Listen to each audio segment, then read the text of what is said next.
A fuga desesperada de Isabel e Benjamin finalmente cessou na porta lateral do Hospital da Restauração, um labirinto de corredores cheios de vida e morte, onde o caos serviu de escudo contra a violência da rua que haviam acabado de escapar.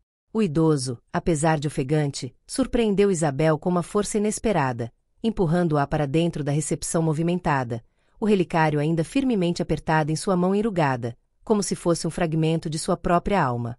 O cheiro de álcool e desinfetante contrastava violentamente com o odor de esgoto do beco, marcando a transição física e mental entre a miséria e o vislumbre de um ambiente de cuidado, por mais precário que fosse o sistema público de saúde. Isabel se apoiou em uma parede fria, sentindo o corpo traído pela exaustão e a enxaqueca se instalando com a fúria de um prego sendo martelado em sua têmpora, uma dor conhecida que sempre vinha após momentos de estresse extremo, a lembrança física da vida que ela levava. Benjamin, percebendo o colapso iminente da jovem, inverteu os papéis de resgatado e salvador, colocando a mão trêmula sobre o ombro de Isabel e forçando-a a se sentar em um banco de plástico duro, ignorando a fila de olhares curiosos que se voltavam para eles. Ele a olhou com uma intensidade que beirava o paternal, os olhos azuis de um tom estranho, quase vítreo, mas cheios de uma gratidão que parecia pesar mais do que o seu próprio corpo, uma dívida que ele estava ansioso para começar a pagar. Ele se inclinou, e o terno cinza soltou um leve aroma de naftalina e poeira antiga, sussurrando um pedido de desculpa sincero por tê-la arrastado para o perigo, um reconhecimento de seu sacrifício que valia mais que qualquer palavra de gratidão. Você arriscou tudo, minha jovem. Sua coragem vale mais do que qualquer fortuna que eu já vi, disse Benjamin com a voz rouca, e essa afirmação parecia absurda vinda de um homem que parecia não ter nada, mas a forma como ele a proferiu carregava a autoridade de alguém que sabia o que estava falando. Ele olhou em volta, seus olhos varrendo os rostos na sala de espera como se procurasse por algo ou alguém, uma vigilância que não se encaixava na figura de um idoso perdido, mas sim de um alvo. Isabel tentou responder, mas a dor a impediu, apenas conseguindo gesticular em direção à cabeça, indicando que precisava de um minuto, um sinal de sua fraqueza que ela odiava ter que exibir. O idoso compreendeu de imediato, e o que ele fez a seguir quebrou o padrão mais uma vez. Ele abriu o relicário, revelando não joias ou dinheiro, mas um pequeno medalhão de prata polida, cravejado com uma inscrição quase ilegível, um segredo de família guardado por anos. Ele segurou o medalhão sob o feixe de luz fraca do hospital e o pressionou contra a testa de Isabel com uma delicadeza inesperada, um gesto que parecia mais um ritual do que um ato de cuidado, um misticismo deslocado no ambiente clínico. A jovem sentiu um arrepio percorrer sua espinha, e, por um instante fugaz, a dor latejante da enxaqueca pareceu diminuir, substituída por uma estranha sensação de calor e proteção, algo que ela não sentia há anos, uma cura temporária. Benjamin sorriu, um sorriso triste e sábio, e guardou o medalhão, revelando a primeira parte do plano, a primeira recompensa que mudaria o jogo. Ele tirou do bolso interno do terno um cartão de visitas incrivelmente formal e desgastado, com o nome de uma grande e antiga família recifense, uma família cujo nome era sinônimo de poder e riqueza na cidade, algo que Isabel só via nas páginas dos jornais de fofoca. O cartão estava amassado e sujo, mas a caligrafia era impecável, indicando um endereço no bairro nobre de Casa Forte, uma realidade distante do que ela conhecia na Rua da Aurora, uma barreira social quase intransponível. Este endereço. Você deve ir lá agora. Imediatamente. Não é para mim que você deve ligar, é para eles. Diga que Benjamin a enviou. Eles não farão perguntas, ordenou o idoso, com uma urgência calma, quase como se estivesse dando ordens a um subordinado e não a uma diarista faminta. Isabel hesitou, olhando desconfiada para o cartão, imaginando que aquilo poderia ser uma farsa, um truque para envolvê-la em algo muito maior e mais perigoso do que a emboscada que tinham acabado de escapar. O idoso, no entanto, a fitou de tal forma que qualquer dúvida se dissipou, forçando-a a aceitar a missão. O idoso sabia que ela estava desconfiada, mas não havia tempo para longas explicações ou para ganhar sua confiança de forma gradual. A situação exigia um salto de fé imediato e sem questionamentos. Ele colocou a mão no pulso de Isabel, e a pressão de seus dedos era firme e paternal, transmitindo uma autoridade silenciosa, uma promessa implícita de que aquele era o caminho para a transformação que ela buscava. É a sua passagem de saída, Isabel. Não para mim, mas para você. A única regra é, você precisa ir sozinha. Eu cuidarei da minha parte por enquanto, ele sussurrou, selando o pacto. O conflito mental da jovem era gigantesco, largar o idoso ferido, que ela havia acabado de salvar, e seguir uma ordem bizarra para um endereço de ricos, Parecia a coisa mais irresponsável e ingrata que ela poderia fazer. O seu lado moral gritava para que ela ficasse, mas a dor física e a promessa de algo maior, de uma vida fora da miséria, a puxavam na direção oposta, uma tentação poderosa. Ela lembrou-se do porquê de ter agido. Não era apenas salvar Benjamin, era salvar o futuro que ela nunca teve a chance de construir, e a ordem do idoso era prova de que ele entendia sua luta. O idoso percebeu a luta interna de Isabel e, em um último e decisivo ato, ele pegou a mão dela e colocou algumas notas de dinheiro, amassadas em grande quantidade, algo que ela não via há meses, uma quantia que lhe garantiria comida e transporte para o bairro nobre. Não é esmola, é capital de risco. Você precisa estar apresentável e forte para o que está por vir. Use para se alimentar, tome um táxi decente, e não se preocupe comigo, eu tenho meios, garantiu ele, rebatendo qualquer argumento de caridade e focando no valor prático da sobrevivência. A verdade é que Benjamin havia se preparado por meses para aquele momento, a entrega da primeira fase de sua gratidão, e sabia que o seu ato precisava ser rápido para não levantar suspeitas no ambiente público, garantindo que Isabel estivesse fora de perigo. Ele havia observado a vida dela nos últimos dias, sabendo de sua luta e de seu caráter, e tinha um plano de emergência complexo, um que se desenrolaria apenas se ele tivesse certeza de que Isabel era a pessoa que ele precisava, a única com a pureza de espírito necessária para o que estava por vir. Ele a estava testando. Isabel, com a cabeça ainda pulsando, mas o coração cheio de uma esperança inédita e assustadora, guardou as notas no bolso, sentindo o peso do dinheiro como um fardo e uma bênção ao mesmo tempo. Ela acenou com a cabeça, um gesto de aceitação e de promessa silenciosa, levantando-se com a dignidade que a enxaqueca quase a havia roubado, pronta para cumprir a missão, por mais estranha que ela fosse. O hospital, antes um refúgio, agora se tornava um ponto de partida para o desconhecido, e o idoso Benjamin a observava com uma expectativa quase palpável, como um rei observando sua guerreira. Aqui foi onde ela quase falhou, se rendendo à dor e ao cansaço, mas o detalhe do dinheiro e a firmeza de Benjamin a salvaram, fornecendo o valor prático imediato que ela precisava para dar o próximo passo, quebrar o ciclo da inação. Ela precisava de força para entrar no universo daquela família rica, e ele soube exatamente como fornecê-la, usando a recompensa não como um fim, mas como meio para um objetivo maior e muito mais complexo, um jogo de xadrez social que ela ainda não entendia. A resolução factual do momento era simples. Isabel tinha um endereço, dinheiro e uma ordem. A resolução emocional era complexa. Ela estava prestes a entrar em um mundo que era o oposto do seu, onde a pobreza era apenas um mito, e ela o faria em nome de um idoso que ela mal conhecia, um idoso que a escolheu para sua redenção. Isso mudaria a vida dela para sempre, não apenas financeiramente, mas na essência de quem ela era. Isabel deu um último olhar para Benjamin, que estava agora sentado de forma ereta no banco, os olhos fechados em meditação ou dor, e se afastou, saindo da penumbra do hospital para a luz intensa da Avenida Agamenon Magalhães. A aventura no beco havia acabado, a jornada no mundo dos ricos estava prestes a começar, e ela sentia que o relicário, mesmo em outras mãos, havia deixado uma marca em sua alma, um destino traçado. Se você achou a fuga de Isabel e Benjamin insana, espera até ver o que acontece quando ela chega na mansão da família mais poderosa de Recife, cumprindo a promessa que selou com o idoso e descobrindo a verdade por trás do segredo que ele guardava. A Avenida Agamenon Magalhães fervilhava com a vida acelerada de Recife, mas para Isabel, a cidade parecia ter se transformado em um túnel, e o destino final era Casa Forte, um bairro que era quase um país diferente, regido por leis sociais que ela desconhecia por completo. O dinheiro na mão, embora fosse uma promessa de alívio, queimava em sua palma, um lembrete do sacrifício que ela havia feito da estranha missão que aceitou, um peso de responsabilidade que a afastava da sua rotina de pobreza e a empurrava para o abismo do desconhecido. Ela conseguiu parar um táxi, um luxo que nunca havia se permitido, e o motorista olhou com uma surpresa mal disfarçada, um reflexo do julgamento silencioso que o seu visual de diarista pobre provocava no ambiente. No caminho, enquanto as paisagens urbanas mudavam gradualmente de concreto gasto para jardins impecáveis e muros altos, Isabel repassou mentalmente a cena do hospital, tentando encontrar a lógica por trás daquele jogo de confiança. Benjamin, o idoso, não a havia recompensado com uma esmola, mas com uma passagem, um bilhete de entrada para um mundo que poderia devorá-la, mas que também poderia salvá-la, um risco calculado que ela não podia ignorar. Ela sentiu a pulsação da enxaqueca diminuir, substituída pela adrenalina da expectativa e pelo medo de falhar na sua primeira e única chance de redenção, o que era sua verdadeira motivação. O táxi finalmente parou em frente a um portão de ferro forjado gigantesco, adornado com arabescos complexos e cercado por um muro coberto de era, a mansão da família que Benjamin havia lhe indicado, um monumento riqueza silenciosa e tradicional de Pernambuco.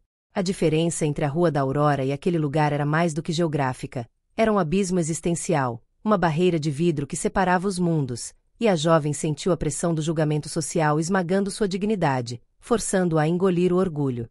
Isabel desceu, sentindo o olhar de câmeras de segurança discretas perfurando sua alma e a desconfiança do porteiro, um homem grande e sisudo em uniforme impecável, que saiu da guarita blindada com a postura de um guarda real protegendo um tesouro inestimável. Ela se aproximou, o cartão de visitas amassado servindo como seu único passaporte, a prova material da conexão com Benjamin, mas o porteiro a barrou com um gesto seco e desdenhoso, sua face de mármore refletindo o preconceito inerente à sua função. O confronto de ideias era real, a pobreza contra o poder, a humildade contra a arrogância institucional. O que a senhora deseja?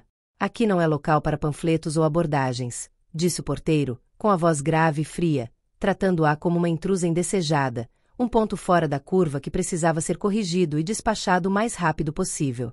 Isabel sentiu a raiva e a humilhação borbulharem em seu peito, mas controlou-se, lembrando-se de que a missão de Benjamin era maior do que o seu orgulho momentâneo, e que ele havia previsto essa reação, o que dava mais validade à sua ordem.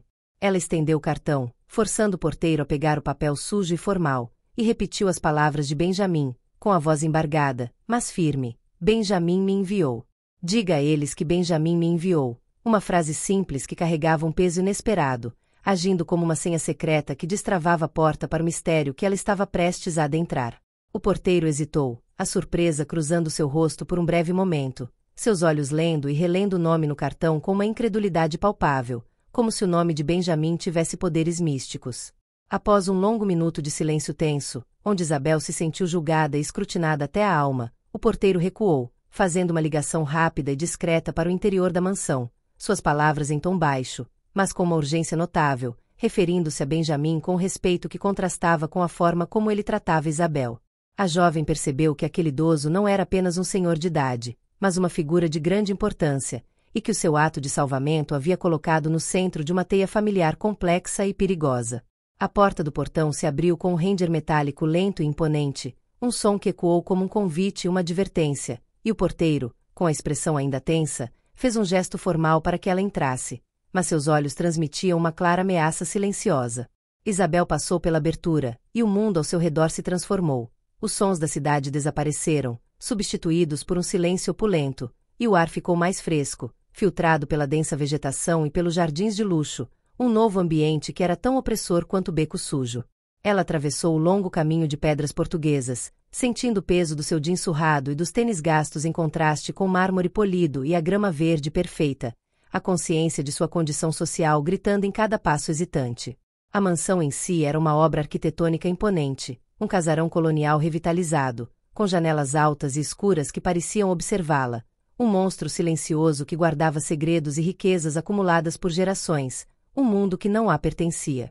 No topo da escadaria de entrada, protegida por colunas de pedra bruta, estava uma figura feminina imponente, que a observava com uma frieza calculada, uma mulher de meia-idade, vestida com rigor impecável e adornada com joias discretas, mas caras, a personificação da matrona da casa.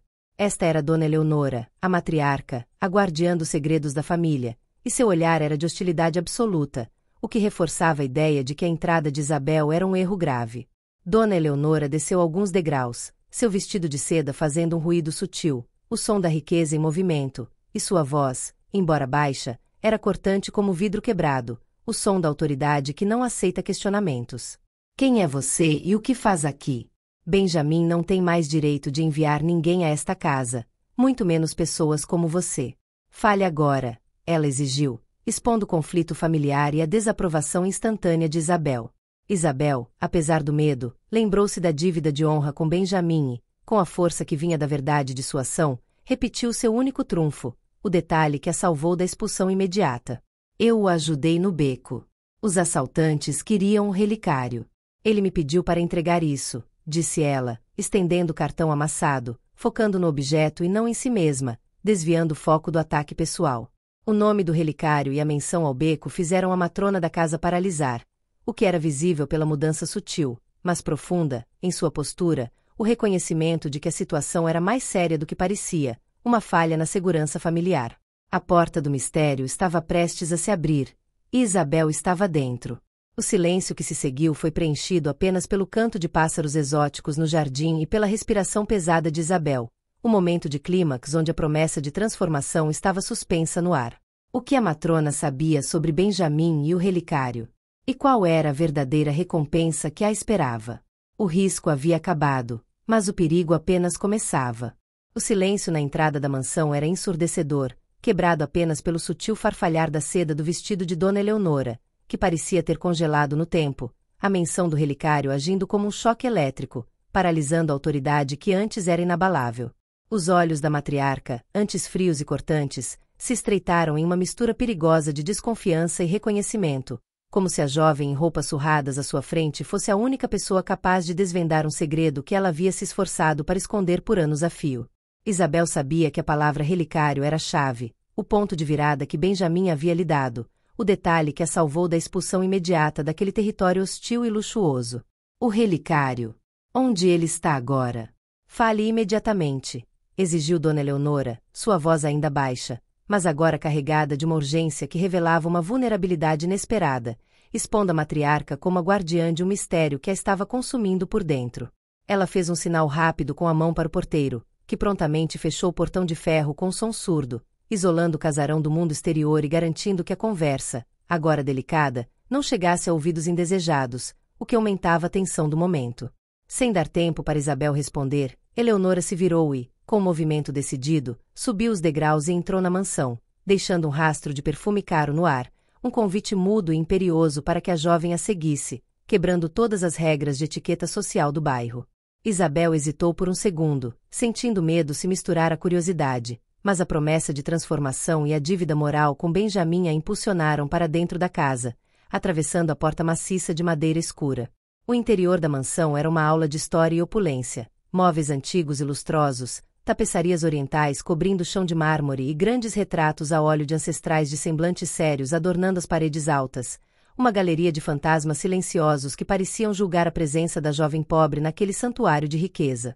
O ar era pesado, com o cheiro de madeira antiga e cera, e o silêncio era tão denso que parecia engolir os passos hesitantes de Isabel, que se sentia uma intrusa e uma observadora de um mundo que nunca seria o seu. Dona Eleonora a conduziu por um longo corredor, onde a luz era filtrada por pesadas cortinas de veludo, até um escritório de aparência sombria, forrado de livros antigos e couro, onde a matrona finalmente se virou para Isabel, cruzando os braços com impaciência contida. Era claro que ela estava em uma situação de extremo estresse e que a chegada da jovem havia desestabilizado um controle cuidadosamente mantido, expondo a fragilidade da fachada de poder da família.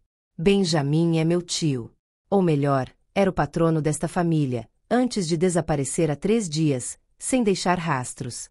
Ele costumava fazer essas viagens para a parte baixa da cidade, mas nunca voltava ferido, e muito menos mandava recados por mensageiros, revelou Eleonora, a palavra mensageiros proferida com um desprezo palpável, confirmando que Benjamin estava desaparecido e que a família estava em crise.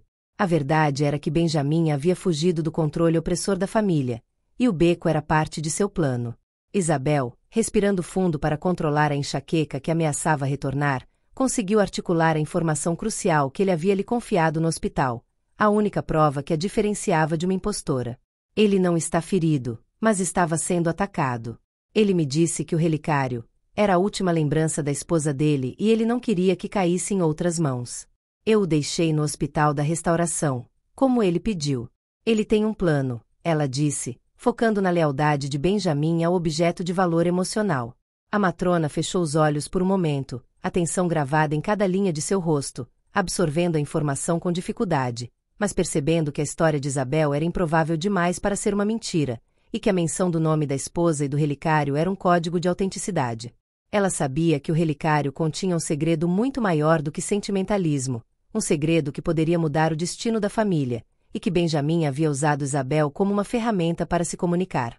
Eleonora se aproximou da mesa de mogno, onde jaziam papéis e documentos selados, e apontou para uma fotografia em preto e branco de Benjamin, mais jovem e sorrindo, ao lado de uma mulher elegante, confirmando a identidade do idoso. Aquele relicário é a chave para o testamento. Ele contém coordenadas, ou pelo menos é o que meu pai, o irmão de Benjamim, sempre suspeitou. Se cair nas mãos erradas, esta família pode perder tudo, confessou a matrona, revelando a urgência e o risco que Benjamim havia colocado nas costas da jovem. A recompensa de Isabel não seria apenas dinheiro, mas a chance de participar, involuntariamente, de uma caçada ao tesouro, uma disputa familiar por uma herança secreta que envolvia mistério e poder. Dona Eleonora, percebendo que precisava da única pessoa que tinha o contato recente com Benjamim, fez a primeira proposta, um teste de lealdade e uma armadilha. Você sabe onde ele está, ou onde ele planeja ir. Você tem o cartão, a senha. Eu lhe darei um quarto para ficar, comida, roupas e um adiantamento que resolverá a sua vida inteira. Em troca, você me dirá qual é o plano de Benjamim e me trará o relicário. Se você falhar ou mentir, eu juro que você desejará nunca ter saído da Rua da Aurora, prometeu a matrona, a transformação oferecida como um acordo faustiano, um contrato com o diabo, onde a pobreza era o preço da liberdade. Isabel viu-se diante de uma encruzilhada, trair a confiança do idoso que a havia salvado e se render à tentação da riqueza e da segurança oferecida por Eleonora, ou ser leal a Benjamim e enfrentar a fúria da matrona e a ameaça de perdê-lo tudo. O dilema moral era a verdadeira prova de seu caráter, e ela sabia que Benjamim havia contado com essa escolha. Ela olhou para o retrato de Benjamim e de sua esposa, e sentiu a urgência de protegê-lo, de continuar o plano dele, mesmo sem saber qual era, percebendo que a matrona era a verdadeira ameaça, a causa da fuga do idoso. A recompensa de Eleonora era imediata e segura, mas a de Benjamim era incerta e baseada na honra. Eu não sei onde ele está, mas eu acredito no plano dele. Eu aceitei a missão de ir a este endereço, e eu vou cumpri-la. Eu quero ver Benjamim seguro. E se o plano dele for bom para ele, será bom para mim, respondeu Isabel, a voz trêmula, mas a determinação de sua alma inabalável, recusando a primeira oferta fácil e optando pela lealdade. O confronto estava estabelecido. O rosto de Dona Eleonora se contorceu em fúria, mas ela se controlou rapidamente, percebendo que a jovem não era motivada apenas por dinheiro e que sua lealdade era uma ferramenta mais valiosa do que a sua traição. Ela precisava da jovem viva e disposta a cooperar, e sabia que forçá-la seria um erro. O próximo passo era óbvio para a matrona. A jovem precisava ser monitorada de perto e testada em sua lealdade. O primeiro adiantamento foi dado, não como pagamento, mas como custo de vida. O novo lar de Isabel na mansão, sob a vigilância rigorosa de Dona Eleonora, estava prestes a começar, o que era um grande salto de vida, mas também uma prisão de luxo. A transformação havia começado, mas não era sonhada. Era o início de um jogo de poder e segredos, onde a vida de Isabel e a fortuna da família estavam em risco, e o idoso Benjamim era apenas a peça central de um quebra-cabeça perigoso. Dona Eleonora sinalizou para uma das empregadas, uma mulher silenciosa e de olhar distante, vestida em um uniforme branco e impecável, que surgiu do fundo do corredor como uma sombra obediente, a personificação da discrição exigida naquele ambiente opulento e frio. Sem trocar uma palavra sequer com Isabel, a empregada, que se apresentaria depois como Severina, pegou uma pequena mala de viagem, que parecia ter sido preparada às pressas, e gesticulou para que a jovem a seguisse, guiando-a por uma escadaria lateral, longe dos salões principais da casa. Aquele era o seu novo caminho, o trajeto dos subalternos, deixando claro que, apesar do convite forçado, Isabel continuava sendo tratada como uma intrusa de segunda classe. O quarto de hóspedes, destinado a Isabel, era na verdade uma suíte luxuosa, com janelas que davam para um jardim privado, uma cama king-size coberta com lençóis de algodão egípcio e um banheiro de mármore com banheira de imersão, um luxo inimaginável para alguém que dormia em um colchonete gasto e compartilhado na Rua da Aurora. A jovem parou na soleira da porta, sentindo o cheiro de lavanda e limpeza, e teve que lutar contra a vertigem causada pelo contraste brutal entre a sua realidade de ontem e a opulência de hoje, o material e o social se chocando em sua mente. Severina, com a indiferença polida de quem executa ordens sem questionar, apenas depositou a mala sobre um puff de seda e apontou para o armário embutido, indicando que a matrona havia providenciado algumas roupas novas e discretas, o que era a primeira parte do pagamento e do uniforme de vigilância. A empregada, porém, quebrou seu silêncio com um aviso gélido, uma manifestação da desconfiança que permeava todos os cantos daquela casa, expondo o medo da família de que Isabel estivesse ali para roubar. Não toque nas gavetas trancadas na comoda, nem nas caixas no alto do armário. São pertences de seu Benjamim.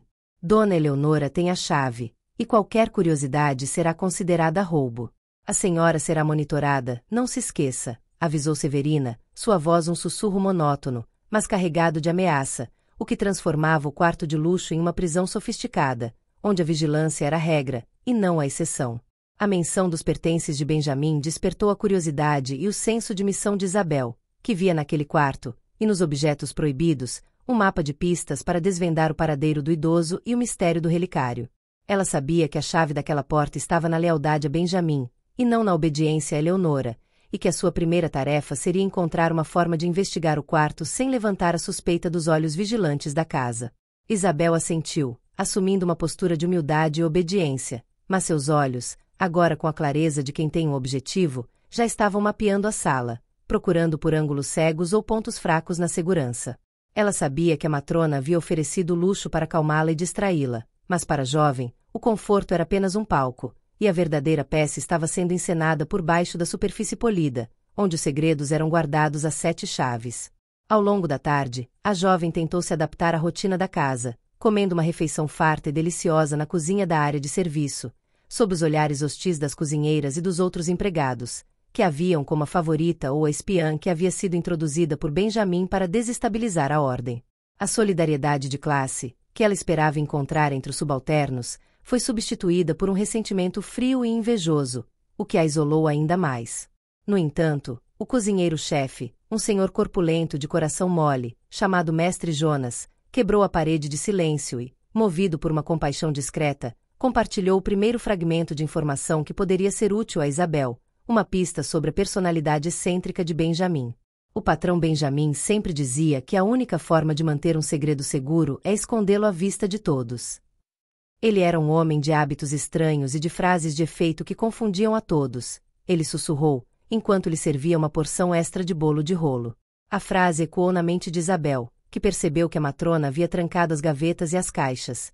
Mas talvez o segredo do relicário, as coordenadas que Eleonora buscava, estivessem em um lugar óbvio, camuflado na opulência do quarto, uma pista que o idoso havia deixado para alguém com olhos de fora.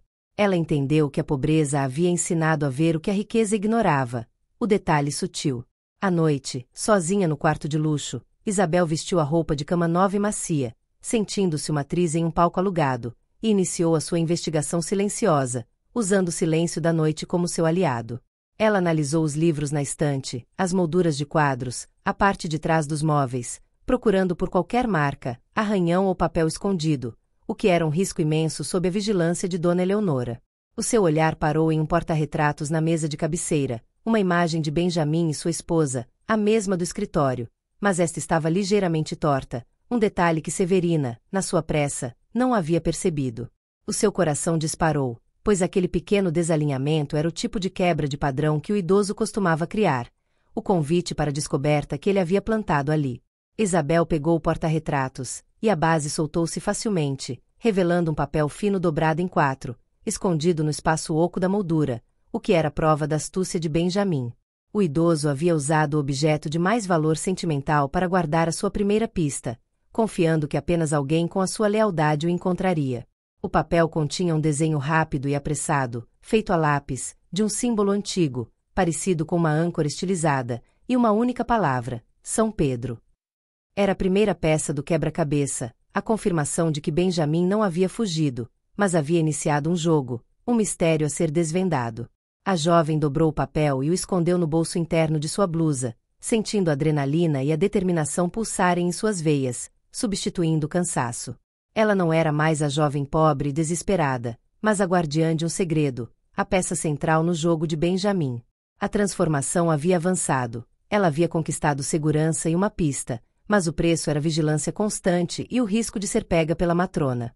A sua nova vida, sob o teto da família rica, era o palco da caçada ao relicário, e São Pedro era o próximo destino da jovem Isabel, que agora precisava de um novo plano para sair da prisão de luxo.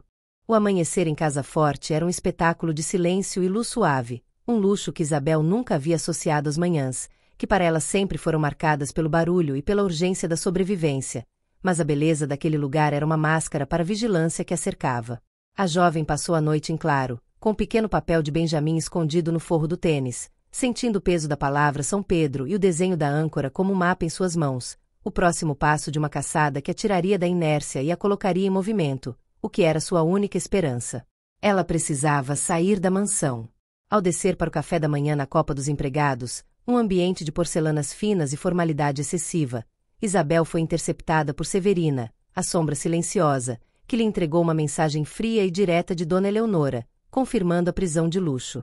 A matrona, sabendo que a jovem era sua única ligação com Benjamin, havia estabelecido uma regra inquebrável. Isabel não poderia sair dos limites do casarão por motivo algum. A segurança da casa era prioritária, e qualquer tentativa de fuga seria considerada traição e teria consequências imediatas. Dona Eleonora providenciará tudo o que a senhora precisar aqui dentro. Médicos, roupas, o que for. Sua presença fora da propriedade não é permitida, para sua própria segurança, disse Severina, sua voz sem emoção, mas seus olhos firmes, deixando claro que a ordem não era negociável e que a liberdade de Isabel havia sido sacrificada em nome do mistério de Benjamin e da fortuna da família. A barreira era clara e o desafio, imposto. Isabel sabia que não poderia simplesmente desafiar a ordem, pois a fúria de Eleonora colocaria de volta na rua, e ela perderia a única chance de encontrar Benjamin e desvendar o segredo do relicário. Ela precisava de um plano que parecesse uma obediência à regra, mas que, na verdade, a levasse a São Pedro e a colocasse em contato com o mundo exterior de forma discreta, a astúcia da sobrevivência sendo aplicada ao luxo. A pista da âncora, gravada na memória visual da jovem, a fez descartar a ideia de uma igreja ou um santo, e a remeteu instantaneamente ao cais de São Pedro, no porto de Recife, uma área de estaleiros, armazéns e atividade portuária intensa, um lugar que Benjamin, com seus hábitos excêntricos, faria questão de visitar. Ela sabia que a âncora significava o porto, a conexão com o mar e com as atividades que a matrona provavelmente desprezava, a chave para o universo de Benjamin. Para romper a vigilância de Severina, Isabel lembrou-se do cozinheiro, Mestre Jonas, e da sua bondade discreta. Ela se dirigiu à cozinha, fingindo uma necessidade urgente e vital que apenas o cozinheiro poderia resolver, alegando que precisava de um tipo específico de erva medicinal, uma receita antiga de sua avó, para acalmar a enxaqueca crônica que a assola, que estava piorando devido ao estresse. Mestre Jonas, preciso desesperadamente da folha santa, aquela que cresce perto do rio, sabe? Não consigo encontrá-la no mercado chique daqui. É a única coisa que me acalma. Se eu não a tomar, serei inútil para Dona Eleonora hoje, mentiu Isabel, usando sua condição médica preexistente como uma arma tática, uma desculpa que parecia legítima e que apelava para a compaixão e o valor prático. O cozinheiro, lembrando-se da dor de Isabel na noite anterior e sentindo pena da situação de confinamento da jovem, hesitou por um momento, mas a necessidade de manter a ajudante de Benjamin funcional falou mais alto. Eleonora precisava de Isabel lúcida, e a saúde dela era, indiretamente, uma responsabilidade do cozinheiro. Mestre Jonas decidiu ajudá-la a contornar a regra, mas de forma discreta. Eu sei onde conseguir a folha santa, perto de um mercado no cais, onde tem um amigo meu. Posso ir lá na hora do almoço e trazer para você, mas não conte para Severina, ela não gosta dessas simpatias, disse Mestre Jonas, revelando a fenda na segurança da mansão e fornecendo a Isabel o canal de comunicação que ela precisava para enviar uma mensagem ao porto. Ele era o seu cúmplice involuntário.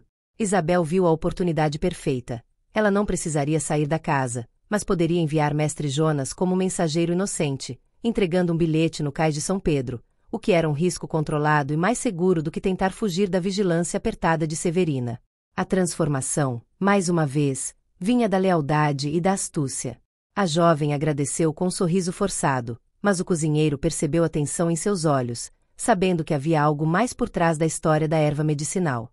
Ela pegou um pedaço de papel de embalagem, e com a caligrafia apressada de quem está sob pressão, desenhou a âncora e a palavra São Pedro novamente, adicionando uma frase curta e poderosa, destinada apenas a Benjamin. Benjamin, o relicário está seguro. Preciso do próximo passo. A matrona sabe do testamento. Me encontre no farol hoje à noite. Isabel, escreveu ela, usando o farol como um ponto de referência icônico de Recife, sabendo que, se Benjamin estivesse vivo monitorando a mansão, ele entenderia a mensagem e a urgência. O risco era alto, mas a recompensa seria a verdade. O plano era engenhoso. Mestre Jonas entregaria o bilhete a seu amigo no mercado do cais de São Pedro, e seu amigo, por sua vez, entregaria o bilhete a Benjamin, ou alguém que levasse até o farol, o ponto de encontro de marinheiros e pessoas ligadas ao mar. A jogada estava feita. Isabel entregou o bilhete dobrado para Mestre Jonas, que partiu para o mercado na hora do almoço, sem saber que estava carregando o mapa para o próximo ato do mistério, o destino de toda uma fortuna nas mãos de um cozinheiro inocente. A transformação estava em curso, e a jovem aguardava o anoitecer, esperando que a lealdade de Benjamin fosse tão forte quanto a sua.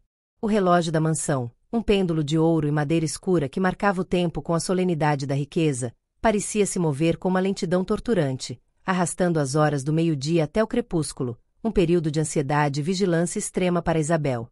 Ela se manteve reclusa em seu quarto, fingindo uma necessidade de repouso para suposta enxaqueca, mas na verdade, estava traçando mentalmente o mapa da casa, procurando pela melhor rota de fuga, um caminho que a tiraria da prisão de seda sem acionar os alarmes silenciosos de Dona Eleonora.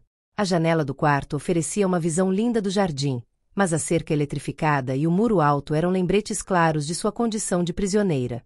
Mestre Jonas, o cozinheiro, retornou no final da tarde, e o encontro na cozinha para o jantar era o momento crucial para a confirmação da missão.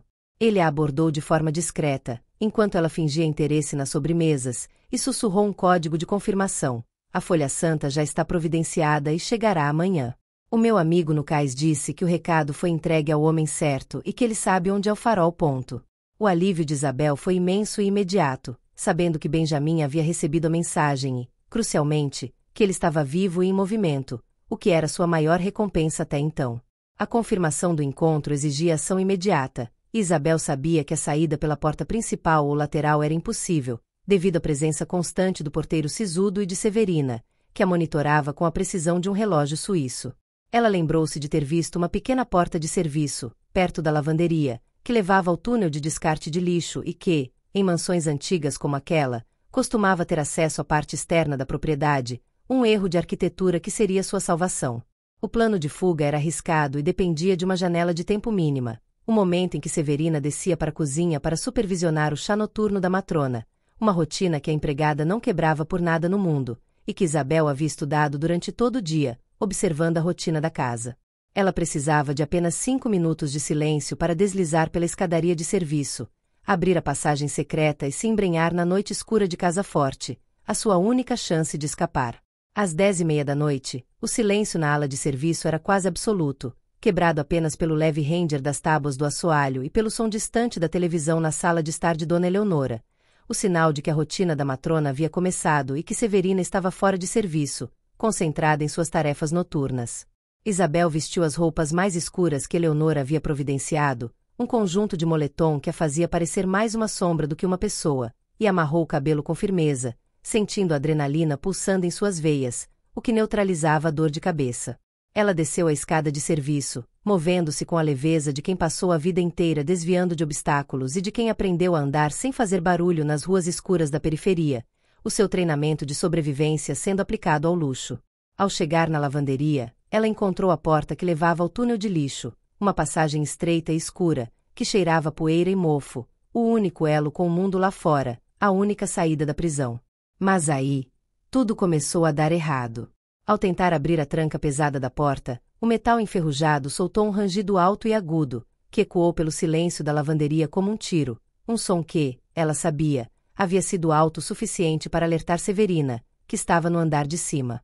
Isabel congelou, com o coração na boca, ouvindo os passos apressados da empregada na escada de serviço, a confirmação de que sua fuga havia sido comprometida pelo som inesperado. Ela não teve tempo de fechar a porta ou de voltar para a escada, e sua única chance era entrar no túnel e fechar a passagem por dentro, o que era uma manobra arriscada, mas necessária. Ela se jogou no buraco escuro, sentindo a poeira e as teias de aranha em seu corpo, e conseguiu puxar a porta para dentro, ouvindo a voz de Severina, fria e de perto, questionando o barulho. Quem está aí? O que está fazendo na lavanderia? Responda, gritou Severina, e a luz da lanterna da empregada atravessou as fendas da porta, iluminando por um breve segundo o rosto aterrorizado de Isabel, que se encolheu na escuridão, com a respiração suspensa, o confronto entre a vigilante e a prisioneira se desenrolando ali. A jovem não respondeu, usando o silêncio como sua defesa. A empregada, confusa com o silêncio e o medo de ir sozinha para o escuro, apenas trancou a porta pelo lado de fora e chamou o porteiro, o que deu a Isabel o tempo crucial que ela precisava para rastejar pelo túnel e emergir na parte de trás do muro, em um pequeno beco escuro, o seu primeiro passo para a liberdade. Ela havia escapado por pouco, mas o risco havia sido imenso. Suja e ofegante, Isabel correu pela rua escura, a sensação do vento em seu rosto sendo o primeiro sinal de liberdade em dias, usando o mapa mental de Recife para se guiar em direção ao mar, ao farol, o ponto de encontro que ela esperava que Benjamin cumprisse, a promessa de que seu sacrifício não seria em vão. A jornada era perigosa e solitária, mas a jovem estava determinada a encontrar o idoso e descobrir o segredo do relicário. Se Benjamin tivesse deixado mais pistas, ela as encontraria. E assim, a jovem pobre, arriscando tudo o que lhe restava, correu pelas ruas de Recife em direção ao farol, à espera de uma resposta que definiria o seu destino, cumprindo a sua parte do pacto selado no beco. A corrida noturna de Isabel pelas ruas de Recife era uma mistura de alívio pela liberdade conquistada e medo de ser descoberta, o corpo coberto de poeira e suor, e a adrenalina atuando como um poderoso analgésico contra a dor crônica. Ela se manteve nas sombras dos edifícios e evitou as avenidas principais, usando os becos e as vielas de sua memória de pobre, os caminhos não oficiais que só quem vive na margem conhece, para chegar ao farol, o ponto de encontro que ela esperava que Benjamin cumprisse. A cidade, sob a luz fraca das lâmpadas de vapor de mercúrio, parecia um labirinto silencioso de concreto e mistério.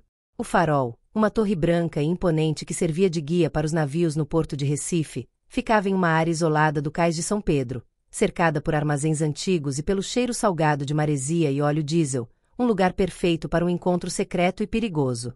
O som das ondas quebrando no quebra-mar era o único ruído constante, uma melodia sombria que acompanhava a tensão de Isabel, que se escondeu atrás de uma pilha de caixas de madeira, observando o local com a precisão de um predador.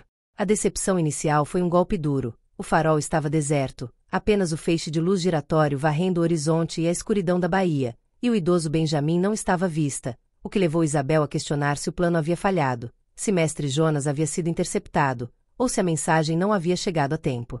A esperança começou a se dissipar, e o medo de ter arriscado tudo por um encontro vazio a invadiu, forçando-a a pensar na próxima jogada, na alternativa de voltar para a Rua da Aurora. Mas a experiência de Benjamin, o homem de hábitos estranhos e de frases de efeito, ditava que ele não estaria exatamente no farol, mas sim perto dele, escondido à vista de todos, como segredo no porta-retratos, usando a escuridão e os armazéns como sua camuflagem. Isabel, então, começou a se mover lentamente, explorando os arredores, os olhos fixos nas sombras, procurando por qualquer sinal de movimento ou presença humana, o que era sua única chance de encontrá-lo ou de encontrar uma pista. Em uma área de docas abandonadas, onde os cabos de aço e os equipamentos enferrujados se acumulavam como esqueletos de ferro, ela viu uma figura robusta e imóvel, sentada em um caixote de madeira, fumando um cigarro lento, com as costas voltadas para o mar, esperando. Não era Benjamin, mas um homem maduro, de pele curtida pelo sol e pelo trabalho, com mãos grandes e marcadas, vestindo roupas simples de capataz, e o silêncio e a postura dele indicavam que ele não estava ali por acaso. Isabel se aproximou com cautela, a respiração presa, e a figura se virou lentamente, revelando um rosto sério e cansado, mas com olhos que tinham a mesma profundidade e astúcia de Benjamin, um olhar de lealdade e segredo. O homem a encarou com uma intensidade que a fez recuar, mas Isabel, lembrando-se da urgência da missão, conseguiu falar o código que a matrona havia lhe ensinado. O relicário está seguro. Benjamin me enviou, disse Isabel, a voz trêmula, mas a determinação de sua alma inabalável, o que era prova de fogo para o homem, que era o capataz Osvaldo, o braço direito de Benjamin nas atividades portuárias da família, um segredo que Eleonora ignorava. Osvaldo, ao ouvir a senha e ver o desespero de Isabel, apagou o cigarro no chão e levantou-se. O velho sabe que você veio. Ele não pode se expor, mas me mandou em seu lugar. A matrona sabe demais do que ele esperava, e a casa dela é uma armadilha, o que comprova que sua fuga foi necessária, disse Osvaldo, sua voz grave e rouca, confirmando as suspeitas de Isabel e revelando que Benjamin estava vivo, mas sob perigo iminente e em um local secreto, monitorando a situação de longe. O capataz Osvaldo estendeu a mão, e em sua palma estava um pequeno envelope de papel pardo e grosso, selado com uma gota de cera vermelha, com a marca do anel de Benjamin, um objeto que exalava o mesmo cheiro de naftalina do terno do idoso, a confirmação de que a mensagem era autêntica e a próxima etapa do plano. A recompensa de Isabel era, mais uma vez, o próximo passo do mistério. O relicário tem que ser entregue a uma pessoa, e apenas a ela. Este envelope contém o endereço e o nome. Se algo acontecer comigo, ou com você, Este é o único plano de emergência. A matrona não pode saber que você tem isso, instruiu Osvaldo, sua voz urgente, e a seriedade em seus olhos indicava que a missão era de vida ou morte, o que aumentava a pressão sobre a jovem. O capataz, então, revelou o próximo obstáculo. Dona Eleonora já havia acionado a polícia local e estava usando seus contatos para procurá-la, descrevendo-a como uma ladra e sequestradora, o que a tornava uma fugitiva, a sua transformação em suspeita criminal. Ela precisava se esconder e se mover de forma discreta, o que era um risco imenso no ambiente da cidade grande. Isabel pegou o envelope, sentindo o peso do segredo em suas mãos, e perguntou sobre Benjamin, a sua preocupação moral sendo maior do que o seu próprio perigo. Ele está em um lugar seguro, sob minha vigilância. Mas ele confia apenas em você para completar o plano. A sua lealdade é o que vai salvá-lo e o que vai pagar a sua dívida de pobreza, disse Osvaldo, reforçando a importância da jovem no jogo. A jovem se virou, com o envelope escondido em sua roupa, e correu de volta para as sombras da noite, sabendo que a sua vida havia mudado para sempre. Ela era agora uma fugitiva, a guardiã de um segredo e a única esperança de Benjamin. O farol ficava para trás, e a sua jornada se movia para o próximo ponto do mapa, revelado no envelope lacrado. O próximo passo de Isabel levaria o mistério para longe de Recife, para um lugar onde a influência de Dona Eleonora seria menor, e o segredo do relicário estaria mais seguro, o que era a única forma de garantir a sua sobrevivência e a de Benjamin. O peso do envelope selado nas mãos de Isabel era mais opressor do que o peso das notas de dinheiro que Benjamin havia lhe dado, pois aquele pequeno pedaço de papel continha um destino e o segredo que a transformava oficialmente em uma fugitiva da matrona e da lei, uma criminosa aos olhos da sociedade rica de Recife. Ela correu pelas vielas úmidas do cais, o cheiro de maresia e podridão grudada em sua roupa, sabendo que tinha pouco tempo antes que a máquina de influência de Dona Eleonora começasse a girar e a cidade se voltasse contra ela, caçando-a como a uma ladra. Isabel precisava de um lugar seguro para abrir o envelope e traçar o próximo passo, e sua experiência de rua a levou para a área do mercado de São José, onde, apesar da hora tardia, ainda havia algum movimento e as sombras eram profundas e complexas, permitindo-lhe se camuflar entre os restos do comércio noturno. Ela se aninhou em um nicho escuro, sob uma marquise gasta, e quebrou o selo de cera com um movimento rápido e decisivo, sentindo o cheiro de papel antigo e o peso de um segredo que não a pertencia. O envelope continha apenas um pequeno bilhete manuscrito, com a caligrafia elegante de Benjamin, e uma fotografia desbotada, um homem de meia-idade, com um semblante sério e óculos de aro fino, e um nome, Dr. Heitor Campos. Abaixo do nome, o idoso havia escrito, de forma curta e enigmática, apenas, confie. Leve o relicário para Caruaru. Eleitor de 1968. Apenas ele. A mensagem era um código, e a menção ao ano indicava uma conexão histórica ou política que fugia à compreensão imediata de Isabel. Caruaru, a cidade no agreste de Pernambuco, era um polo de comércio e cultura popular, famoso por seu barro e sua feira, um ambiente totalmente diferente da opulência e da vigilância de Casa Forte, o que a tornava um refúgio ideal contra a influência da matrona. O destino era claro, e a missão era entregar o relicário, que estava seguro no farol, para este homem, o Dr. Heitor, cuja aparência formal e séria contrastava com o cenário caótico da fuga. A prioridade de Isabel mudou. Ela precisava desaparecer de Recife antes do amanhecer, o que significava ir para o Terminal Integrado de Passageiros, TIP, a central rodoviária da cidade.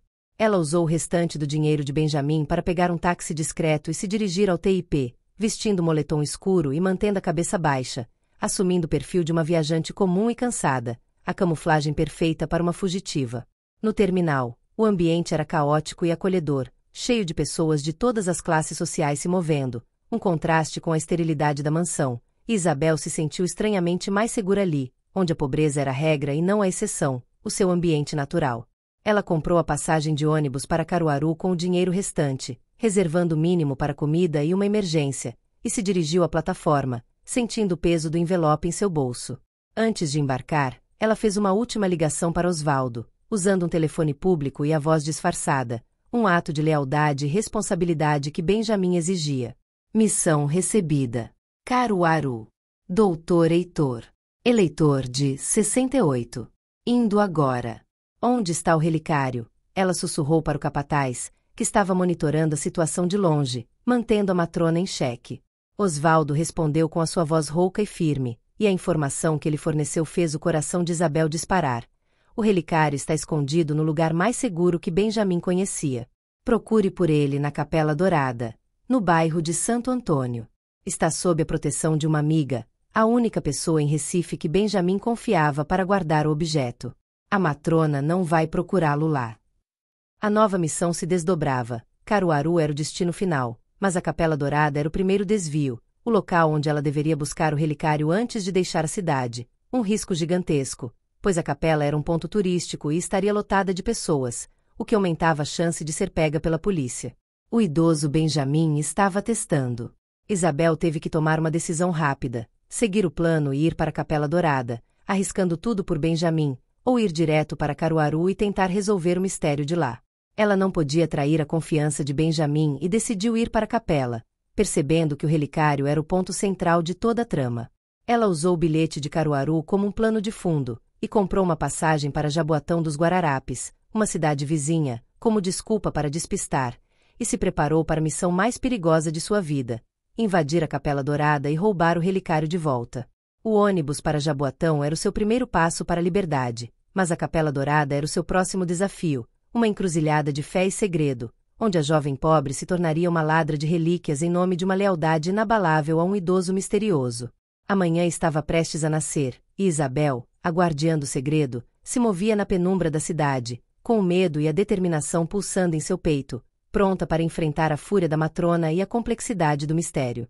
O sol fraco da manhã começava a tocar as fachadas históricas de Recife enquanto Isabel descia do ônibus no bairro de Santo Antônio, o seu bilhete para Jaboatão sendo a desculpa perfeita para a presença dela na área central, uma camuflagem que a fazia parecer apenas mais uma viajante cansada. A Capela Dourada, com sua arquitetura barroca e ostentação de ouro por dentro, impunha-se no cenário da Cidade Velha, um templo de riqueza espiritual que contrastava com a pobreza material que Isabel carregava, mas que era o ponto de encontro e o local do próximo desafio. A jovem se misturou aos primeiros turistas e fiéis que começavam a circular pela Praça do Carmo, mantendo os olhos atentos a qualquer sinal da polícia ou dos seguranças de Dona Eleonora, sentindo-se um peixe fora d'água naquele ambiente de fé e história, onde a sua missão de roubo de relíquia parecia um sacrilégio. Ela procurou por um ponto de referência discreto que Benjamin poderia ter deixado, um sinal que a levasse à amiga que guardava o relicário.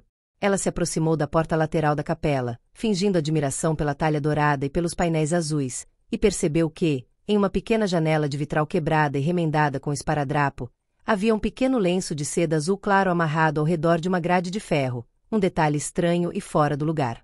O lenço, ela lembrou, era da mesma cor dos olhos azuis turquesa de Benjamin, um código sutil que apenas alguém de fora, como ela, notaria. Ao tocar a porta de madeira ao lado da janela, ela foi atendida por uma freira idosa, baixa e de rosto sereno, vestida em um hábito simples e impecável, que a observou com uma calma estranha e inabalável, como se estivesse esperando por ela desde o início da trama. Esta era a irmã Lúcia, a amiga de Benjamin, a guardiã do relicário, cuja aparência frágil escondia uma lealdade de ferro ao idoso. Isabel não precisou falar muito. A freira olhou de cima a baixo, sua expressão se tornando séria e preocupada, e fez um gesto rápido para que ela entrasse na penumbra da sala de visitas, um cômodo simples e austero, isolado da opulência da capela, um refúgio para conversas secretas. Irmã Lúcia não questionou, mas sua primeira frase revelou o perigo iminente. A matrona esteve aqui ontem, Isabel. Ela usou o nome de Benjamin e a sua preocupação com o roubo. Ela não sabe que o relicário está aqui, mas o medo dela de perder a herança a está cegando. Você precisa ser rápida, disse a freira, sua voz um sussurro urgente e materno, confirmando que Eleonora não estava apenas procurando Isabel, mas sim o objeto de valor. Isabel sentiu o alívio de ter chegado a tempo, antes que a matrona descobrisse o paradeiro do objeto, e contou à irmã Lúcia sobre a fuga da mansão e a missão de levar o relicário para Caruaru, para o doutor Heitor. A freira ouviu em silêncio, balançando a cabeça com tristeza e reconhecimento, como se a história de Benjamin fosse um roteiro repetido e doloroso. Benjamin é um homem de grande coração, mas sua família o está consumindo. Ele confia em você, jovem, pois viu em seus olhos a honestidade que falta naqueles que o cercam. Aqui está o objeto, disse irmã Lúcia, e ela se dirigiu a um nicho na parede, retirando um pequeno livro de orações antigo e gasto, com uma capa de couro marrom. A freira abriu o livro, e no interior, um compartimento secreto e perfeitamente camuflado revelou o relicário. O objeto de metal oxidado, o mesmo que Isabel havia protegido no beco, envolto em um pedaço de veludo escuro. O peso do objeto era surpreendente, e Isabel sentiu a responsabilidade da missão dobrar sobre seus ombros, sabendo que aquele objeto era a chave para a transformação e para a segurança de Benjamin. Irmã Lúcia entregou o relicário, e a única coisa que ela pediu em troca foi um ato de fé. Cuide de Benjamin. E avise ao Dr. Heitor que a semente está pronta para ser plantada. Este é o código dele, para que ele saiba que a missão é autêntica e que você não é uma impostora. Não confie em ninguém, exceto nele. A freira então revelou a pista final e mais crucial sobre o Dr. Heitor, a chave para o enigma de eleitor de 1968. Dr. Heitor foi o braço direito de Benjamin na época em que ele era um grande fazendeiro e empresário do algodão no Agreste. Eles eram parceiros de uma sociedade secreta de idealistas que sonhavam em mudar a política e a vida dos pobres. O ano de 68 marca um evento importante nessa história. Isabel, agora com o relicário escondido sob as roupas e o novo código de autenticação, estava pronta para a próxima etapa, entendendo que Benjamin não era apenas um idoso rico, mas um ex-poderoso que estava lutando por um ideal e usando a jovem como sua arma. A recompensa não seria apenas riqueza, mas a chance de participar de uma revolução silenciosa. A jovem se despediu da freira com um abraço apertado e sincero, sentindo a cumplicidade e a lealdade que a uniam àquela missão. A Capela Dourada ficava para trás, e Isabel se dirigia à rodoviária com a determinação de uma mensageira de guerra. A sua transformação estava completa. A jovem pobre agora era uma fugitiva e a guardiã de um segredo, e o seu destino estava em Caruaru, onde o Dr. Heitor aguardava o relicário para desvendar o segredo da herança e do passado político de Benjamin. O próximo passo levaria para o interior de Pernambuco, para a feira de Caruaru, o palco do próximo ato do mistério. A viagem de ônibus de Recife para Caruaru, cortando o agreste de Pernambuco, foi uma transição física e mental para Isabel, que se sentia cada vez mais distante da jovem pobre da Rua da Aurora e mais próxima da guardiã de um segredo de família, um fardo de honra. O calor seco do interior contrastava com a umidade do litoral, e a paisagem árida e cheia de mandacaros servia de reflexão para sua nova realidade, uma vida de fugitiva, onde a única certeza era a lealdade a um idoso misterioso. Ela apertava o relicário contra o corpo, sentindo-o como um talismã e um mapa, a chave para a herança e para sua própria redenção. Ao chegar em Caruaru, Isabel se viu imersa no caos vibrante da famosa feira, um espetáculo de cores, sons e comércio, onde a honestidade e a desconfiança andavam de mãos dadas, um cenário perfeito para o próximo ato do mistério. Ela usou as últimas moedas para perguntar por um advogado ou empresário com o nome de Dr. Heitor Campos, e a sua aparência cansada e os olhos de determinação atraíram a atenção de um vendedor de artesanato, que a direcionou para um escritório modesto, mas respeitável, perto da Praça da Matriz. O escritório de Dr. Heitor Campos era simples, com cheiro de papel velho e café forte, e o homem que a recebeu era exatamente como na fotografia, de meia-idade, com óculos de aro fino e um semblante que expressava a seriedade de quem guarda segredos antigos, mas também uma bondade discreta. Isabel, agora mestra em dissimulação, abordou-o com a gravidade da missão, sem rodeios ou hesitações, cumprindo seu papel de mensageira fiel. O relicário está seguro. Benjamin me enviou. Eu sou Isabel, e a semente está pronta para ser plantada, disse a jovem, usando o código de autenticação de Irmã Lúcia, uma senha que ligava a fé ao comércio, a igreja ao campo, e que era a prova final de sua lealdade a Benjamin e a sua causa. Dr. Heitor, ao ouvir a frase, levantou-se de sua cadeira com um choque contido, seus olhos sérios revelando uma emoção profunda e antiga, de quem esperava por aquele momento há décadas. O Dr. Heitor, então, revelou o segredo do relicário, tirando das mãos de Isabel e abrindo-o com um toque de perícia e emoção, expondo a verdade que Eleonora temia. O objeto não continha coordenadas de um tesouro enterrado, mas sim um microfilme, uma prova irrefutável da existência de uma fazenda de terras e um fundo de investimento social criado em 1968, com o objetivo de proteger a fortuna de Benjamin da família gananciosa e de usá-la em prol da comunidade. Benjamin não queria o dinheiro para si. Eleitor de 1968 não é sobre política, mas sobre a eleição que ele fez de um ideal em um ano de grande repressão no Brasil. Ele canalizou toda a sua riqueza para esta fundação, o Instituto Aurora, em homenagem à rua onde ele a encontrou, e ao seu ideal, revelou Dr. Heitor, expondo a verdade da recompensa. A transformação era social, não apenas individual, e o plano de Benjamin era uma revolução silenciosa. Dr. Heitor explicou que o testamento, protegido pelo microfilme, era claro. A herança seria liberada e a fundação ativada apenas se o relicário fosse entregue por alguém de fora da família, uma pessoa que Benjamin testasse em sua moralidade, alguém que demonstrasse altruísmo na pobreza, uma pessoa que viesse da rua. Ele havia usado o risco e o perigo do beco como a prova final, a última e mais crucial etapa da sua seleção. Isabel, você não é apenas a mensageira. Benjamin nomeou você, a mulher pobre que arriscou tudo por ele, como a administradora e curadora do Instituto Aurora.